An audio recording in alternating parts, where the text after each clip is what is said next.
Welcome, everyone. My name is Rachel Morrison, and I'm the editor of Scripps magazine. Thank you to our panelists and moderator for joining us today for Power and Money, one of the feature stories in Scripps magazine's spring 2021 issue, Women and Power. We are thrilled to present our first digital content and even more pleased to kick off this new era in the magazine's history with such an esteemed group of alumni. With that, I'm pleased to introduce our moderator for today's panel, Madeline Ripley, Scripps class of 2014. Maddie is an associate at the global management consulting firm, McKinsey & Company. Maddie studied economics at Scripps, later earning an MBA from the Massachusetts Institute of Technology's Sloan School of Management. In addition to today's panel, Maddie is active in the Scripps alumni community as chair of the Young Alum Cabinet, and she also facilitates workshops through the Linda Davis Taylor Financial Literacy Program. Thank you for being here, Maddie, and thank you for watching, readers of Scripps magazine. Thanks, Rachel, and welcome, everyone. We have three wonderful panelists here today, and you may read the panelists' full bios in the article that accompanies this video. Now, to our first question. This panel topic is multifaceted, so let's break apart some of the topics so we can then put it all back together. Let's start big, and I pose this to the group. What is the relationship of money and power? Catherine, what's your perspective here? What is the relationship of money and power? To me, I think that money and resources in general give you the ability to pursue and advance the things that are most important to you. And I think that power, in some ways, I almost think a better word might be freedom, to pursue what is meaningful to you, to advance your priorities. I think that historically, depriving women of access to financial capital was part of a larger lack of freedom for women. And when women are able to access financial resources, they are able to prosecute their own agenda in a way that can be, of course, very liberating, but also, very kind of challenging to what society expects.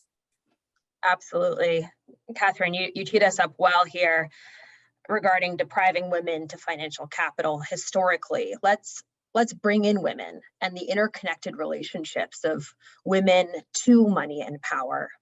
Historically, women were denied access to power, of course, but also to capital, not being able to own land throughout much of history and not even having access to credit until the 1974 Equal Credit Act. Now we have three women here in this panel, one of whom invests in startup businesses, another of whom manages an investment portfolio, and another who oversees capital campaigns in higher education. So the question I pose to you, what role do women play in the money power game, as it were, in the 21st century? And I would love to start with Trish here and explore this question in the context of philanthropy. Trish, how are women engaging in the philanthropic sphere? And how is this changing philanthropy as a whole? It's a great question. I will start by saying, while women may not have been recognized for philanthropy throughout history, they certainly have been engaging in philanthropy and for using whatever limited resources they had to empower and make better the institutions and organizations that they cared about. And so as we go back and look at many of our oldest institutions in this country and the world, there are stories that can be, I won't say rediscovered, but discovered about the role that women played through certainly their own volunteerism, but often the limited capital that they did have. That being said, we are certainly seeing women step forward much more boldly in their own philanthropy and recognizing, as Catherine said, the freedom that gives one to advance one's agenda and ideals. I often say that in many ways, philanthropy is the ultimate form of democracy, and that you really can put money where your mouth is and your ideals in your heart. Certainly Mackenzie Scott is the current great example, but there are so many women like Mackenzie who have made huge differences to numerous organizations. Data do show that women on the whole tend to support more organizations with a number of gifts than say 3 to 5 large gifts. And they also tend to give toward change more than toward preservation or especially capital facilities, but to programs and people. Obviously, those are generalizations, but the data are pretty strong. Call attention to the Lilly Family School of Philanthropy at Indiana University and the Women's Philanthropy Institute in particular, that every year puts out a program called Women Give 2021 and really focus on a lot of the data surrounding women and their philanthropy. Really interesting, thank you. And keeping it in the present day, turning to Catherine. Catherine, do you see a lot of women in finance? What has your experience been? And do you think, do the perspectives of women change or augment how decisions are made? I really like what Trish said about the intersection of politics and philanthropy. And I think as someone who invests on behalf of an endowment and a mission-driven organization, I think that there's a really interesting interrelatedness to tease out between political activism and on behalf of the causes you care about and financial resources to pursue those, and women's roles in those conversations and those allocation decisions. As an investor working on behalf of a nonprofit, one of the things that really attracted me to this field is the number of women I see in senior leadership positions. I think that endowments and foundations have long been welcoming to women and to anyone who can bring a different voice and a different perspective, maybe more welcoming relative to other areas of finance. But we really are not to full equality or full representation yet, especially when I look across the table at investors like Sarah, who are on the front lines of starting companies and seeking capital. I would really love to see more women that we can invest alongside. That's the perfect lead in to turning to Sarah. Sarah, you invest mostly in tech startups. And tell us a little bit about women in this space, specifically about the role of women within venture capital broadly. Yeah, I mean, so I read a study recently. I think I read about it in Axios. I don't know if they conducted the study, but I'll give them credit. And I think we're up to 14% of VCs are women, which is a year-over-year increase. So that's very exciting. And I think there are organizations like All Raise that have done a lot to create visibility about the need for more women in check writing roles. And so I read that stat and thought, oh, that's awesome. Like, that's so encouraging. We're making forward moving progress. But then when you look a little further, still 60% of firms don't have a single woman in a check writing role within their firms. And so that's just like, hard to digest and kind of hard to imagine. So I think we have far too few women in check writing roles in venture. And as much as, as VCs, we're investing very often in areas that we don't have personal expertise with, I do think that as a woman, you bring a diverse perspective and you bring a diverse community of founders, of people who are helping you with diligence and people who are introducing you to new ideas and new possibilities. And so I think it's really critical that we find more women, we help more women move into those roles. In terms of women leading startups, I mean, I just think we see women innovating across the spectrum. So we have incredible biotech founders in our portfolio who are women, one of whom, Virginia Berger, just raised $10 million yesterday from RA Capital, driving really incredible change with AI in therapeutics. We see women creating new consumer goods companies. We see women who are driving new enterprise SaaS companies. So across the spectrum, we're seeing women building really interesting companies. There's no one sector where we find more women entrepreneurs, but I do think that many of those women have a hard time connecting with VCs, have a hard time getting their foot in the door, have a hard time getting funded. And you can see that in the data. Women are very underrepresented when it comes to securing venture financing. And so that's a problem that still hasn't been solved. And we have a lot of work to do on that front. And Sarah, would love to put a finer point on something you mentioned and ask you the same question that I asked Catherine. From your seat at the table, do you think, from what you observed, do perspectives of women change or augment how funding decisions are made and how capital is allocated? Sure. I mean, if I'm not to be too graphic, but if I'm evaluating a tampon company, my male peers have no idea how to evaluate that company. They just haven't had any direct experience. And so naturally, I'm bringing a very different perspective to the table when we're having that conversation about that company. So yes, absolutely.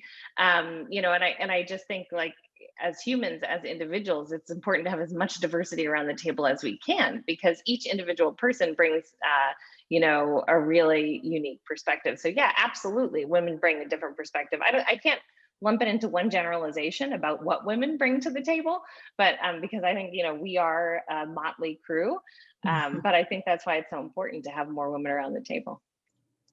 Couldn't agree more. Speaking of being at the table, Trish, this leads us to the idea of women investing in women. And Trish has had a long involvement with the organization Women Moving Millions. Trish, can you tell us about that endeavor and share your thoughts on investing in initiatives that support women?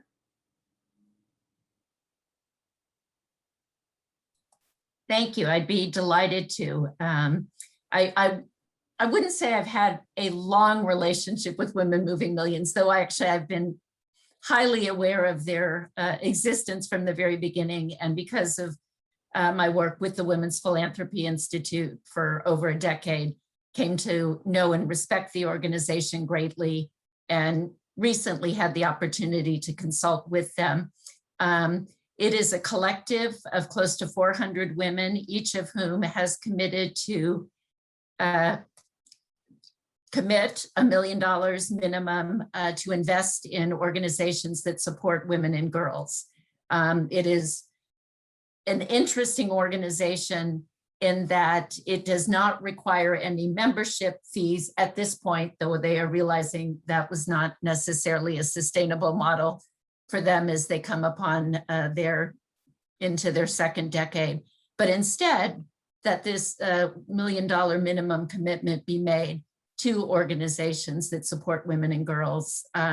We still, according to the latest study from the Women's Philanthropy Institute, still less than 3% of philanthropic gifts made in this country go for causes that we can clearly identify as supporting women and girls. Obviously, many organizations do support initiatives that benefit women and girls, but on the whole, as a sector, it is still very minimal in our generous philanthropic culture within this country, and probably less so throughout the rest of the world. So these are women that come together with a very strong commitment to make a difference, but also providing them with a community of practice and to share ideas. And what I find so compelling in Women Moving Millions and other women's giving circles, or just women who want to be both savvy investors and savvy philanthropists, is that eagerness to come together to learn and learn from each other, and that real community of learning that women so often feel empowers them to make better decisions, whether that be starting a company, investing in a fund, or giving some of their own philanthropic dollars to organizations that matter to them. So we've seen a lot in the ecosystem of women's philanthropy, which certainly is much larger than just Women Moving Millions, but how women like to come together in community and learn from each other. And then as a result, tend to ask a lot more very probing and hard questions of the organizations that they are thinking about supporting. And it certainly makes the nonprofit sector as a whole much more clear and articulate about what their own missions are. Thanks, Trish. And moving to Sarah, around building the idea of women building community and building from an aspect of education. Sarah, you've also done work in the related area of women in innovation. What's your philosophy about this idea that women should be investing in women?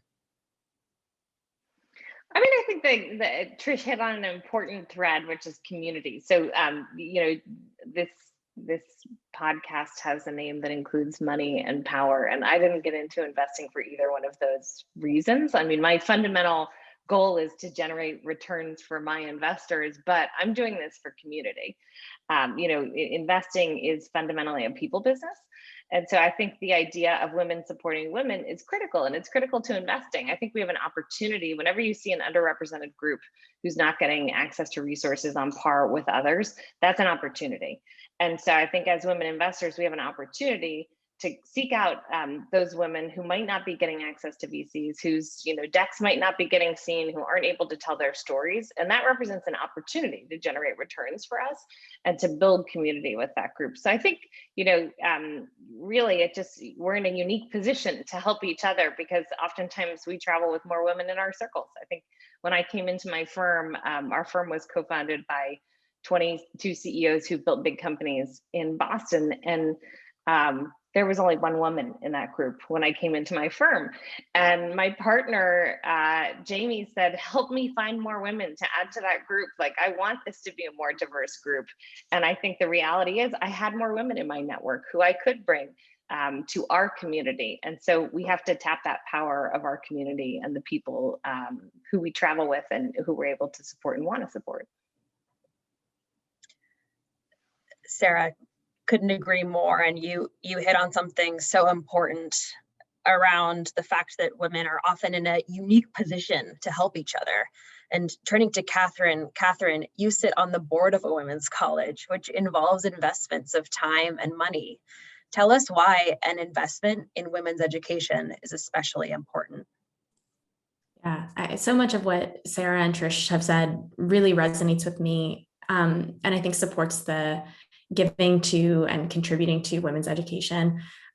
It's my family's largest philanthropic priority, because I think first it aligns with our values, but also because from a pure investment perspective, you can generate really outsized impact on your community and on society today, but also a multi-generational impact. So some of the organizations that we support and are involved with work more with women and girls in the developing world.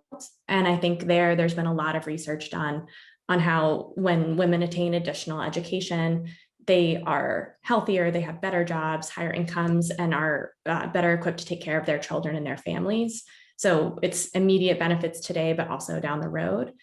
And then Scripps as a women's college is very near and dear to my heart for having really been the place where I found my voice, my community, and had the opportunity to see models of leadership that were really authentic to me, and we're more collaborative.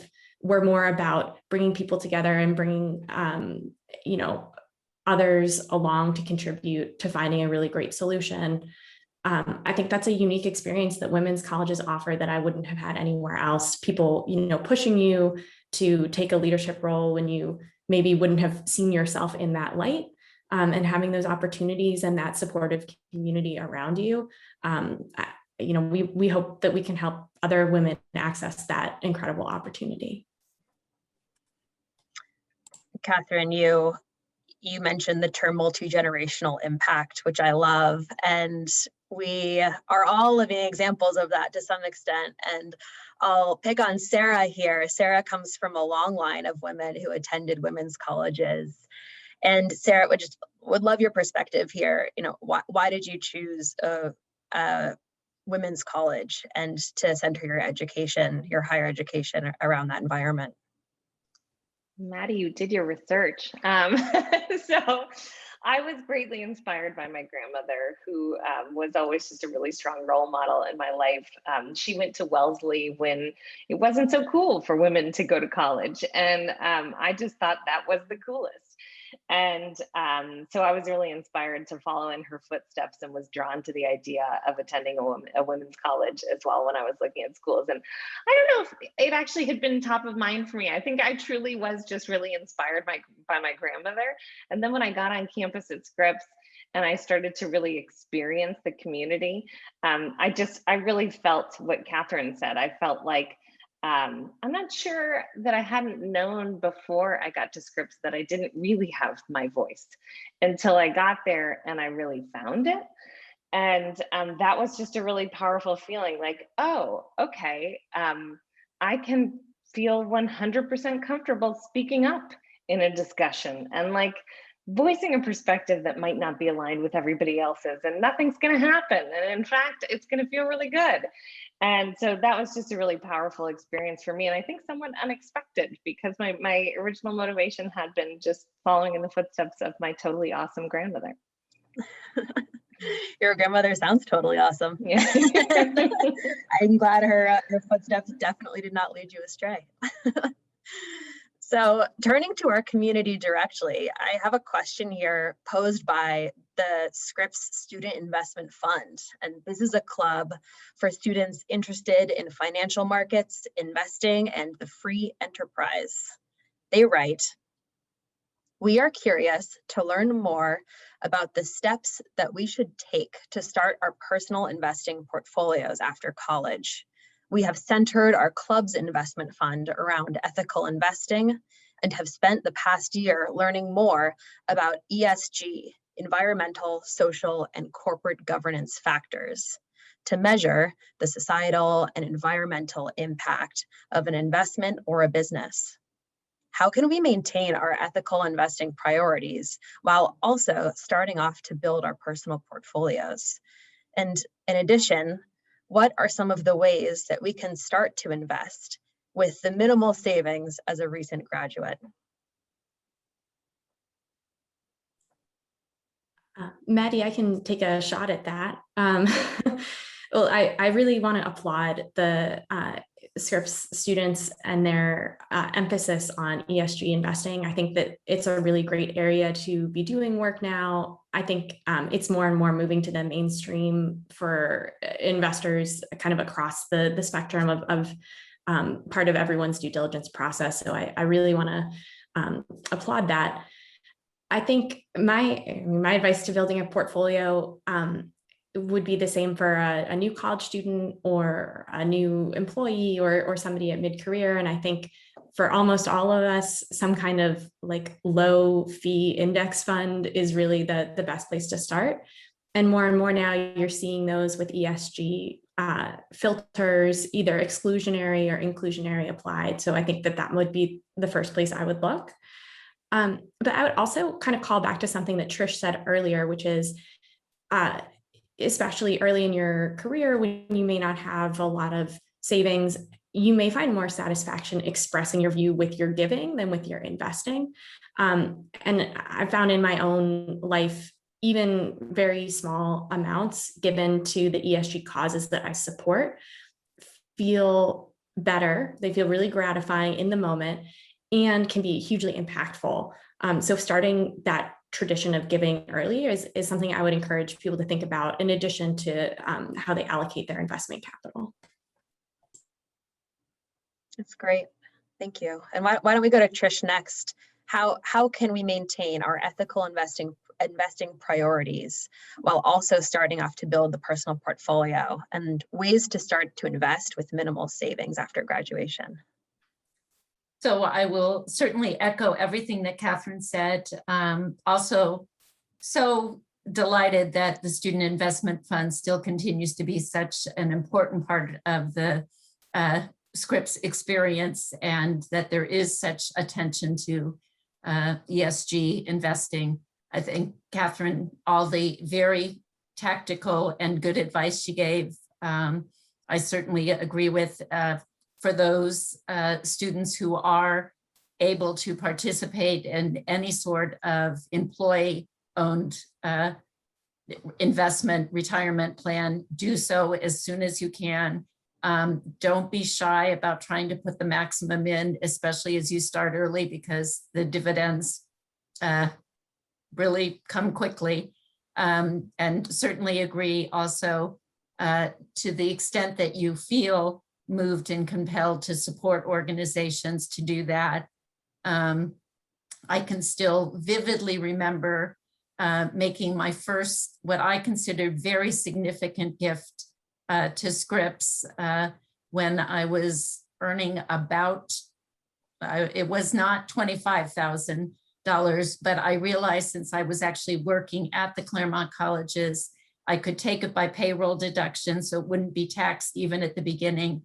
And when I recognized how easy it was for me to make $1,000 gift and how tremendously good it made me feel, being able to try to start giving back to an institution that I know I will never be able to fully repay, but I will do my best. And it was one of the most joyful experiences I've ever had in my life. Sarah, we'll turn to you lastly around maintaining ethical investing priorities while also building a sound foundation for a personal portfolio. I think this is all fantastic advice. And I love that Catherine started with very tactical advice, but balanced that with like weaving in your personal passion into your philanthropic giving. And I couldn't agree more with Trish. I was making some allocations out of my charitable account last week, and it felt like playing the best video game. Like I thought, well done on your user interface, because like, you know, part of it is just the satisfaction of knowing you're supporting something you love, but going through it and feeling like, wow, like success, it feels awesome.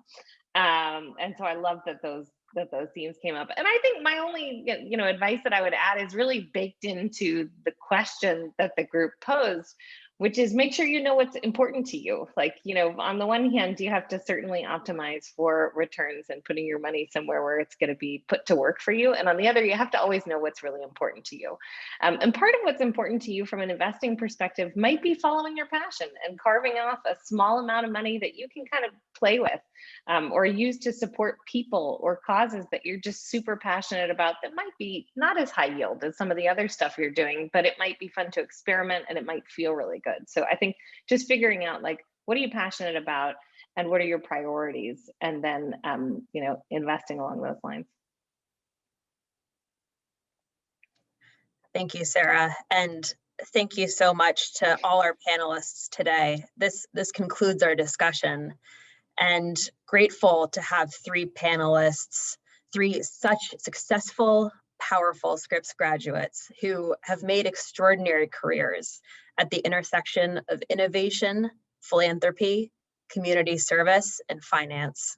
And thank you to the readers of Scripps Magazine for viewing this conversation. To volunteer your time with the Scripps community, whether through career mentoring or on a panel discussion like this, contact the alumni office at alumni@scrippscollege.edu.